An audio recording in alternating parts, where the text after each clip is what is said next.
Social inclusion means prosperity that is widely shared.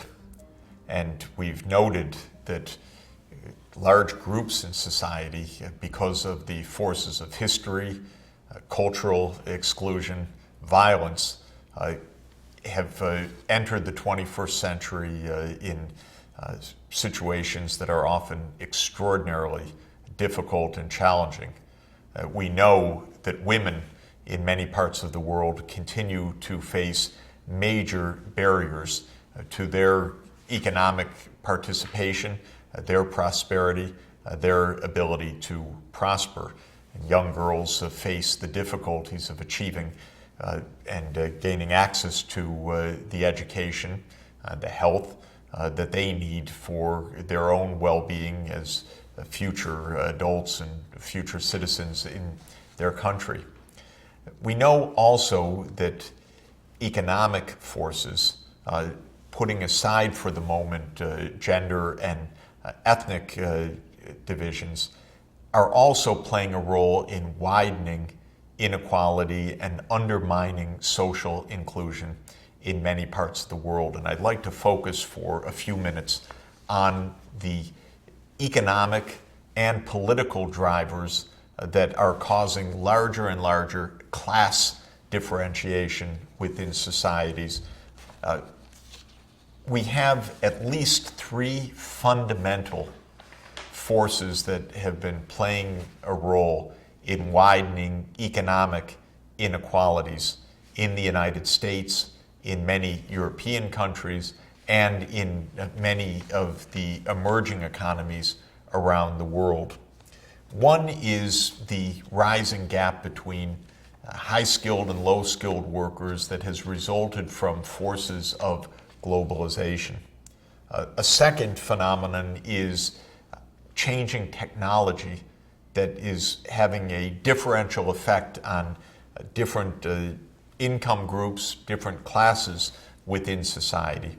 And the third force is the political system, often amplifying the widening inequalities caused by globalization and by technological change.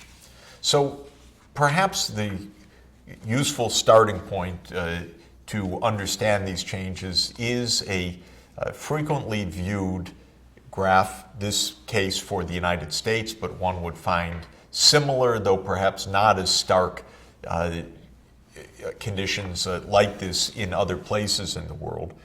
This is a graph of the premium in income, the extra income that is earned by college graduates in the United States relative to high school graduates. So take the population, the labor force that has a four-year college degree or higher, it could include those with an advanced degree. Look at the earnings of that group, and then compare it with those that have a high school diploma, but not more. And this is what we observe in the case of the United States from 1973 until the recent decade. What you observe is that for all of this period, having a higher degree, not surprisingly, means more income. In 1973, a college grad had a 30% premium relative to a holder of a high school diploma as the top level of educational attainment. That actually dipped during the 1970s so that premium fell to under 25%. But then from roughly 1979 onward, we see in this graph that the college wage premium, as it's called, has soared and has increased to around 45% wage premium compared with a high school degree holder. It's interesting that that increase started around 1979 because that's also a period when many powerful forces of globalization linking together the high-income world and the emerging economies really started to develop. So this is a puzzle for us. Why did the gap between those with higher education and those with a high school diploma suddenly widen? What happened? And I would argue that the three forces that I mentioned, globalization, technological change, and politics, have all played an important role. How would globalization work? Well, consider the U.S. suddenly becoming a trading partner with countries like Mexico or Korea or Taiwan. Remember those Asian tigers, which were the first of the emerging economies in Asia to achieve rapid economic growth by dint of their export-oriented strategy relative to the U.S. and European market. Or consider the fact that soon after 1979, China opened its economy to international trade and opened its border regions in particular to host foreign companies that would locate in China to produce goods, some of our favorite electronics products, for example, to be assembled in China and then re-exported to the US and Europe. This kind of globalization, this economic integration, made possible by improvements in technologies such as mobile phones and computer-assisted design and manufacturing, containerization, and radically lower transport costs, suddenly put US workers and Chinese workers into the same labor market. Now, the Chinese workers at the time made much less than $1 per hour, whereas American workers might have been earning $10 to $20 an hour. And yet, suddenly, both sets of workers would have the same technologies at their disposal. The Chinese workers, after all, would be working in factories using the very machinery, the specifications, often literally the same companies as the American workers. And so suddenly, the relatively low-skilled Chinese workers, maybe with a high school education, would be using machinery to put together electronics products, or to cut and sew apparel, or to make plastic objects, extrusion objects, and components of vehicles that American workers had been employed to do up to that point. This joining of the labor market through the internationalization of the production technologies and the role of multinational companies in bridging between the high-wage U.S. market and the low-wage emerging economies transformed the labor market globally. In the U.S., there began a quite significant decline of jobs in traditional manufacturing sectors. The apparel sector, for example, was displaced, whether to Mexico or the Caribbean or Honduras or to East Asian low-wage sites. The electronics assembly industry, which used to be part of an integrated electronics operation, was separated from the R&D base or the production of the semiconductors themselves, so that the relatively lower skilled part of the work of assembling the motherboards of electronics devices and household appliances could be moved to China or moved to Vietnam or to places where the wages were a tenth or a 20th or a 50th of those that might prevail in the U.S. Suddenly, the downward pressure on the wages, especially of the relatively lower skilled workers in the United States, with their high school diploma, suddenly facing competition from abroad, became intense. And I think that's why 1979 is this turnaround time. Deng Xiaoping came to power in China in 1978, threw the Chinese economy into openness and market institutions. And while that took a process of 3 decades subsequently to build China as the great workshop of the world, the dynamics of an integrated global market began to really play a powerful role at that point. And we know in the United States that the U.S., just about the time of 1979, had the peak of its employment in the manufacturing sector, around 19 million workers. And from 1979 onward, there has been a significant decline of manufacturing sector employment, a loss of jobs, partly a displacement to lower wage economies. For those low wage economies, a huge benefit, a key part of the rapid economic growth that is lifting people from abject poverty, by no means a bad thing, but with a real impact in the high wage labor markets, putting downward pressure on the wages of the relatively lower skilled workers. Now, even if it weren't for globalization, another force certainly is at play, and that is the information revolution and all that it signifies, meaning a progressive automation of many production processes, another force leading to higher productivity but fewer jobs of the traditional sort in many key sectors.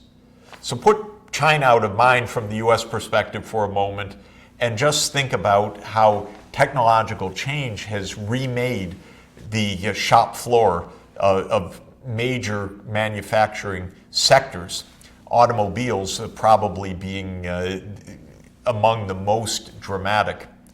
I've toured many automobile factories, some absolutely stunning and amazing. One in Japan of Toyota, where we entered a very, very large assembly line, completely clean, completely quiet, and almost no workers around. Vehicles were going their merry way until you look closely, no drivers, because the vehicles were being directed automatically to deliver components from one place to another.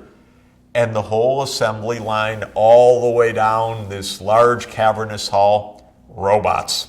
Very clever, very sophisticated, seemingly tireless robots with great precision, reaching into a basket, taking a component, putting it just where it should be on the automobile chassis coming down the assembly line.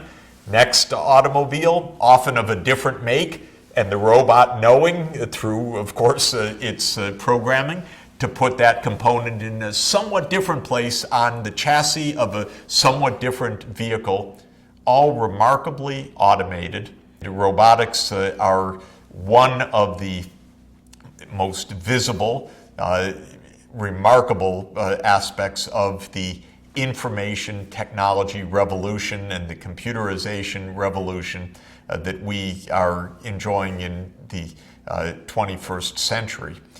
It's raising productivity dramatically. It is, of course, lowering the costs of many, many goods and services. That kind of automation, even when it's not literally a robot handling a physical product, but is simply a computer making massive payrolls or processing orders that thousands of clerks might have done in an earlier day, is part of a modern high productivity economy. But just like the offshoring of jobs, it's taking a toll on workers who used to do exactly that kind of labor. And so technology also drives income differences across countries. And we are seeing the combination of globalization and technological change in an intertwined way, putting a special pressure on lower skilled workers. We can't even separate these two phenomena with any precision, though you can imagine economists have written hundreds of articles. I've added a few myself to the debates. How much is globalization? How much is technological change?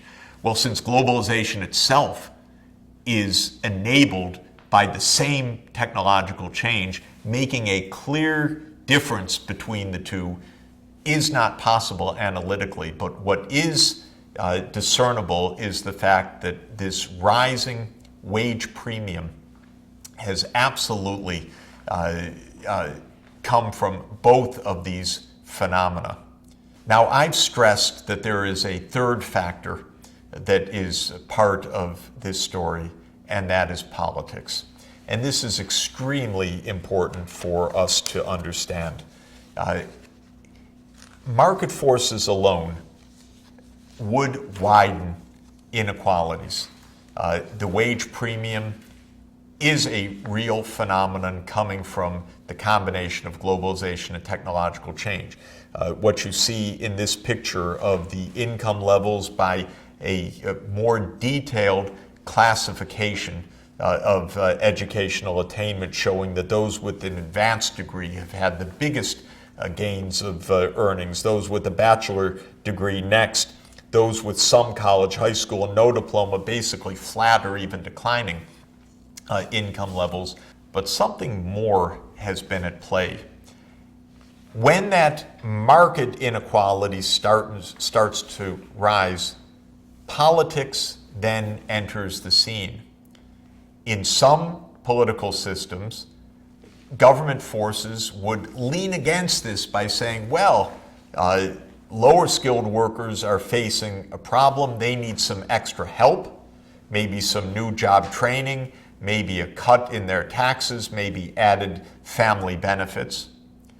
High skilled workers are receiving a bonanza, both because of technological change and because of globalization. And maybe they should receive fewer benefits or pay higher taxes. And in that way, government would, as we say, lean against the wind. If market forces are tending to widen inequality, political forces would tend to narrow it. But in some places, and my own country, the United States, is definitely one, political forces amplified the market forces, took a widening inequality and made it even more of a steeply widening inequality as a result of politics, rather than helping the poor and perhaps taxing the rich to do so. In the United States, the poor lost even more of their social support as government cut back, and the rich gained government support as their taxes were reduced. Rather extraordinary. And one can even date this, I've argued, though some disagree with me, to a specific political event, and that starts, in my opinion, on January 20th, 1981, when Ronald Reagan became President of the United States and came into office reflecting various political forces which said that they should implement the libertarian philosophy, get government out of things, and reduce taxes, reduce social support. The libertarian view does not agree with the basic needs philosophy that everybody's needs should be represented. The libertarian philosophy more takes the point of view that government should not play a role, that taxes should be cut. That's argued both on a philosophical base that freedom and liberty are the number one goal. It's argued on a pragmatic base that will free up the dynamism of the entrepreneurs in society, and through a kind of trickle-down effect make everybody better off. But whatever it's argued in the U.S., starting in 1981, and really continuing since that time. The rich and powerful have had advantages of politics. Their taxes have been cut. Even as their wealth has soared, they have faced a diminishing share of their income being paid in taxes. Various restraints on their behavior, whether it's cultural norms that say don't take so much money, or whether it's practical limitations of how companies operate, have been relaxed. Deregulation in the financial markets, for example, enabling the top management of the financial system to pay itself mega bonuses and massive compensation. And so in addition to the market forces, suddenly in the United States as well, starting in the 1980s, the incomes, the total compensation package of the top management of the big companies, and especially on Wall Street and in the financial companies, began to soar. And so the United States faced not only downward pressures on the low-wage workers, but upward pressures at the very top, what became known in the American political parlance as the top 1%, though sometimes it's even a fraction of that top 1%. The income levels soared. And this is illustrated in a graph showing the ratio of compensation of chief executive officers, CEOs in American companies, to average workers. What you see is that that ratio was maybe 10 or 20 times higher in the 1970s, but suddenly the compensation packages went out of sight. The regulatory constraints, the cultural norms went in the direction of saying, pay the top everything, let them take huge amounts. And suddenly these CEOs were earning hundreds of times the income of the workers. And the result is shown in a curve that illustrates the income share taken by the top 1% of America's richest households, the blue curve. And what you see is over the course of a century, the income share was between 15 and 20% up to the time of 1929, when the Great Depression started. The New Deal era of the United States came in. Government cracked down on a lot of abuses in the financial sector, for example, and the income share at the top went down sharply. Tax rates faced by the top went up sharply. The income share of the top 1% was around 10% of total income between 1940 and the late 1970s. Still pretty good, 1% of the households taking 10% of the total household income. But then the curve starts straight up. And it's not just market forces doing that, because this isn't observed in this extreme way in almost any other country in the world. It's politics amplifying the market forces, reducing the taxes paid at the top, as President Reagan did, and as was subsequently confirmed by later administrations, reducing the political constraints and the regulatory constraints on top managers to take home big take-home pay. And suddenly the top income share in the U.S., the top 1%, were taking home 20% of the total household income. And what's quite remarkable is the top of the top of the top, the top 1% of the 1%. That is the top 0.01% of U.S. households, around 12,000 in total, because there are around 120 million households, so 1% of those is about 1.2 million households, and 1% of that is about 12,000 households. They are now taking home 5% of the total income of American households. And so the inequality at the top, aided by the political process, also soared. And in this sense, we could say that the challenge of social inclusion is very well illustrated in the U.S. context, though the story up until today is not a very satisfactory one for many, many Americans. On the one hand, market forces have amplified the inequalities. On the other hand, the political system not only did not come to the rescue of the poor, but reacted in a quite stark way, coming to the backing of the rich, pulling away some of the social support of the poor, taking the libertarian view that the government's not going to address the issues of inequality, making it harder rather than easier for society to meet its basic needs, setting up an even bigger challenge for social inclusion as one of the key pillars of sustainable development. We will look at what can be done in this context, because there are ways to reestablish social mobility and social inclusion, but the political system has to participate in that if those methods of achieving social inclusion are to be effective.